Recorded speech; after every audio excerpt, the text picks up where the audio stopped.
సరే ఇప్పుడు ఈ కళాకారుల కోసం మనం వింటున్నాం కదా. కళాకారుల కోసం మనం ప్రత్యేకంగా బీ5లో మనం అన్ని రకాల ప్రోగ్రామ్ చేసుకుంటూ అందరి కళాకారులను పరిచయం చేసుకుంటూ వెళ్ళడం జరుగుతుంది కదా. మరి కళాకారులు అంటే వాళ్ళ సాధక బాధకాలు ఎట్లా ఉంటాయి, వాళ్ళు ఎట్లా చేస్తారు, ఎక్కడ ప్రోగ్రాంలు ఉన్నవారు వెళ్తారు వస్తుంటారు, వాళ్ళ ఈ ఆయాసాలు తర్వాత పాయాసాలు పడుకుంటూ ఎన్నో ఇబ్బందులు పడుకుంటూ వాళ్ళు ప్రోగ్రామ్ చేయాలన్న ఉద్దేశంతో నేర్చుకున్న వృత్తిని అటువంటి ముందుకు తీసుకెళ్లాలన్న ఉద్దేశంతో వారు వాళ్ళ ప్రయోగం వాళ్ళ నేర్చుకున్న విద్య అందరికీ అందించాలి.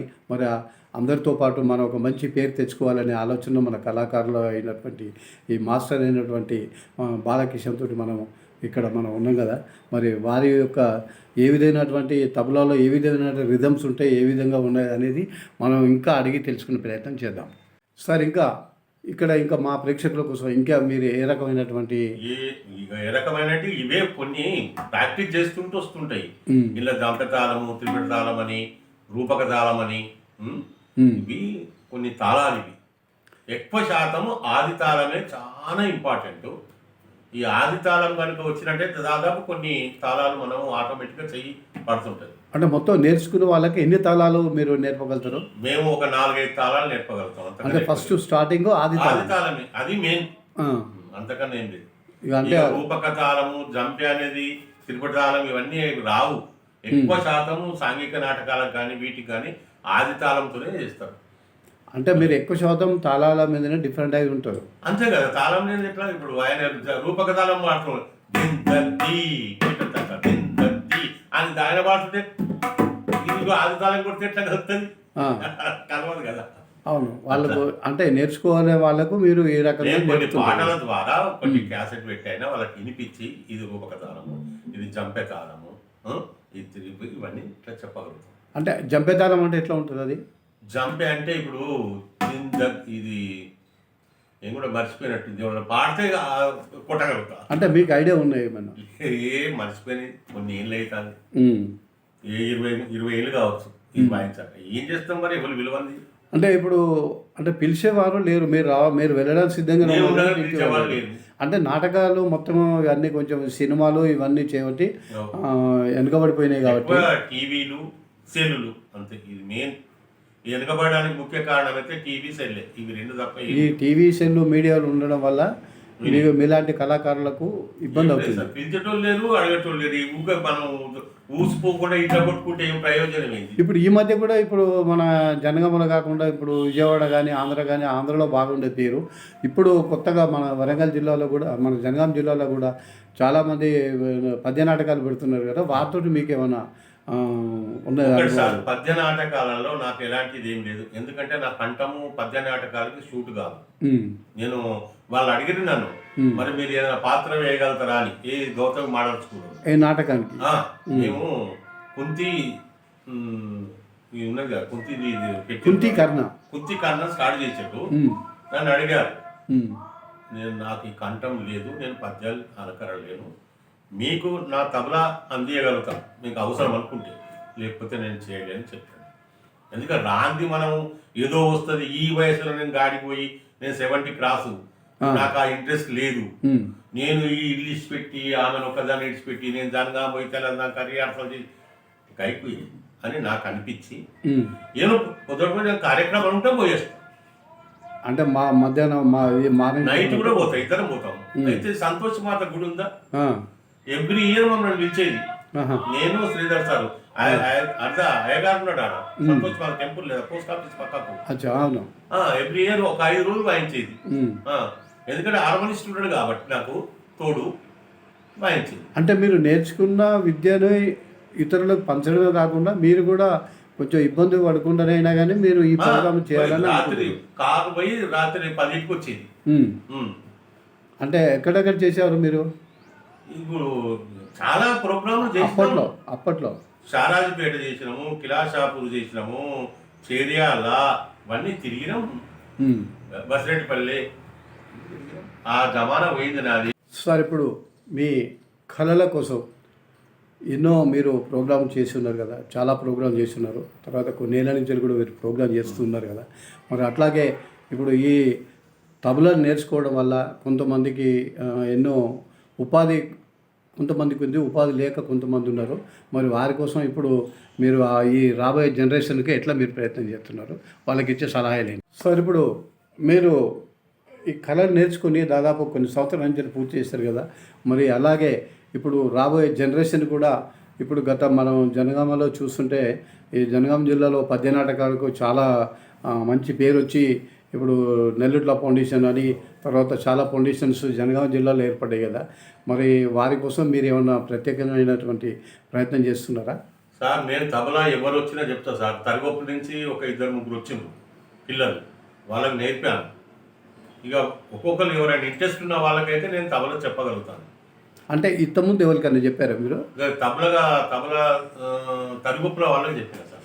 వీడికి వచ్చిపోయి భజన దగ్గర అంటే ఇక మీ దగ్గరకు వచ్చి నేర్చుకుని పోయేటల్లా? ఒక 1-2 గంటలు వచ్చిపోయి. అంటే దీనిలో ఈ వాయిద్యంలో ఎన్ని రకాలు ఉంటుంది, మీరు ఏమన్నా దాని మీద? ఇందులో సార్ ఆది తాళం ఒకటి, ఆది తాళం మెయిన్. ఆది తాళము, జంపె తాళము, రూపక తాళము, ఇవన్నీ కొన్ని రాగాలు ఉంటాయి, అది తాళాలు ఉంటాయి. రాగాలేమో హార్మోనియం, తబలకేమో కొన్ని ఉంటాయి అన్నట్టు వరుసలు. ఇప్పుడు ఫస్ట్ నేర్చుకోవాలంటే ఏ తాళంతో స్టార్ట్ చేస్తారు? తాళమే స్టార్ట్ చేస్తారు. ఆది తాళంతో మా ప్రేక్షకుల కోసం ఒక చిన్న బిట్ ఏమైనా చూపించగలుగుతారా?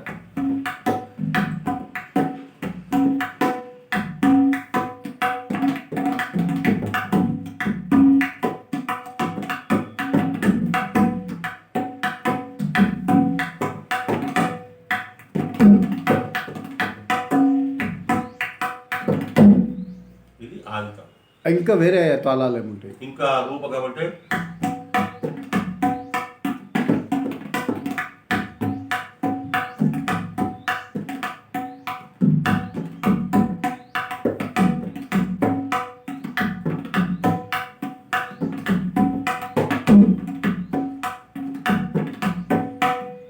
మీరు బయట ప్రోగ్రామ్స్ ఏమైనా ఇస్తుంటారా? నేను చాలా మంది అసలు అయితే మీరు రేడియో స్టేషన్లో కానీ టీవీ రేడియో స్టేషన్లో కానీ? స్టేషన్లో అక్కడ ఒక్కసారి ఇచ్చాను. ఎక్కడ? కొత్తగూడెంలో ఇచ్చారా? కొత్తగూడెం కూడా ఇచ్చాను. వరంగల్లో ఇచ్చారా? వరంగల్ ఇవ్వలేదు. అంటే ఇప్పుడు మీరు పద్య నాటకాలకు బాగా మంచి రూపకల్పన చేస్తున్నారు కదా, మీరు మీ ఫౌండేషన్తో మీకు ఏమైనా లింక్స్ ఉన్నాయా? మనకి ఈ తబలను పద్యాలకు తబలకు ఏమీ లేదు కదా సార్. ఒకవేళ వాళ్ళు పిలిస్తే మీరు వెళ్ళగలుగుతారు? వెళ్తారు సార్. దీనికి సంబంధించిన నాతోని తబలకు సంబంధం అంటే ఎవరు పిలిచినా పోతా సార్, ప్రోగ్రామ్ చేస్తా. అట్లేం లేదు. అంటే నాకు డిమాండ్ అంటూ ఏం లేదు. నేను వెళ్తా కార్యక్రమం పిలిస్తే పోయి వాయించేస్తాను. ఇదివరకు హరికథలు వాయించిన, చాలా హరికథలు వాయించిన నేను. అంటే ఇప్పుడు ఎక్కడెక్కడ మీరు ఎవరితోటి మీరు? నాకు గుర్తులేదు సార్, అంత హరిదాసులే పోయింది. ఇప్పుడు ఏమి ఆదుకుంటుంది అంటే ఎవరో ఒకరు ఉంటారు కదా? లేదు సార్, గుర్తులేదు. వీళ్ళే మనకు చాలా మంది ఉన్నారు కానీ ఇక అంత గుర్తులేదు. చాలా నేను ఇప్పటి వరకు మనం పబ్లిష్ అయినటువంటి బాలకిషన్తో మనము ప్రత్యేకంగా ప్రోగ్రామ్ చేయడం జరిగింది కూడా. మరియు ఆయన కూడా ఈ కళాకారులను ఆదరించవలసిన అవసరం మన ప్రభుత్వమైనా కానీ తర్వాత స్వచ్ఛంద సంస్థలపైన కానీ ఎంతైనా ఉంది. మరి ఏంటంటే ఎక్కడికంటే అక్కడికి వస్తాను, వయస్సును అతను కూడా నెగ్లెక్ట్ చేయకుండా, తర్వాత వయస్సును కూడా లెక్క చేయకుండా తనకు ఉన్నటువంటి కళను ఇతరులకు చెప్పాలనే ఉద్దేశంతో ఆయన ఎంతో ఆయాసం పడుతూ మన ప్రోగ్రాం చేయడానికి ముందున్నారని చెప్తున్నారు. కానీ ఆదరణ లేని కళ అయిపోయిందని, ఆ కళకు ఎవరైనా ఆదరించేవారు ఉంటే నేను తప్పకుండా నా వృత్తిని నేను కొనసాగిస్తానని చెప్తున్నాడు. మరి ఆయన మాటలో అడిగి తెలుసుకోవడం జరిగింది. ఇక ఆయనను కూడా ఇప్పుడు ఈసారి సార్, మరి మీరు ఇప్పుడు ప్రోగ్రామ్ చేస్తానికి సిద్ధంగా ఉన్నారు కదా? ఉన్నా సార్. ఓకే. అయితే మీరు ఎక్కడికైనా వెళ్ళడానికి సిద్ధంగా ఉన్నారు? ఎక్కడికైనా పిలిస్తే తప్పనిసరి పోతా, నా కార్యక్రమాన్ని నేను నిర్వర్తిస్తా. ఎవరు వచ్చినా కూడా నేను చెప్తా, నా తబలా ఎంత నేర్చుకున్నానో అంతా నేను నేర్పగలుగుతాను, సిద్ధంగా ఉన్నా. అంటే వాళ్ళకి ఏమన్నా మీరు ఫీజు ఏమన్నా? ఫీజు లేదు, ఏం లేదు, ఫ్రీగా చెప్తారు. ఎందుకు సార్, మనకు చాలు, మనకు భగవంతు తెచ్చిన కాడికి. నాకు ఏమొద్దు, వాళ్ళు నేర్చుకుంటాను వస్తే అదే నాకు సంతోషం. ఓకే. అంటే మీ కళని కాకుండా ఫ్రీగా చెప్పడానికి ఎవరు వచ్చినా నేర్చుకోవచ్చు. అంటే ఎన్ని రోజులు పడుతుంది సార్ ఇది నేర్చుకోవాలి? సార్, ఎన్ని రోజులు పడుతుంది అంటే వ్యక్తి యొక్క ఇంట్రెస్ట్ మీద ఆధారపడి ఉంటుంది. Okay sir. కొందరికి నెలకు రావచ్చు, కొందరు 2-3 నెలలు పట్టవచ్చు, 6 నెలలు వేసుకుందాం. వాళ్ళ ఓపిక కూడా ఉండాలి కదా, నేను నేర్చుకోవాలని తాపత్రయం ఉండాలి. అవును, అది తాపత్రయం లోపల ఉంటే ఆ అబ్బాయి నేర్చుకోగలుగుతాడు. అదే ఇంట్రెస్ట్ ఉండాలి, పేషెంట్, ఓపిక అనేది ఉండాలి, నేను నేర్చుకోవాలనే సంకల్పం ఉండాలి. అటువంటి వాళ్ళకి చెప్తా సార్, వితౌట్ ఫీజు. ఓకే అవసరం లేదు, చాలు మనకు.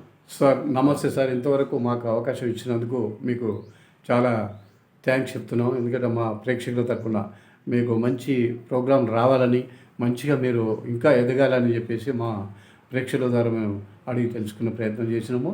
మీరు చాలా చక్కగా చెప్పారు. నమస్తే సార్. ఆ,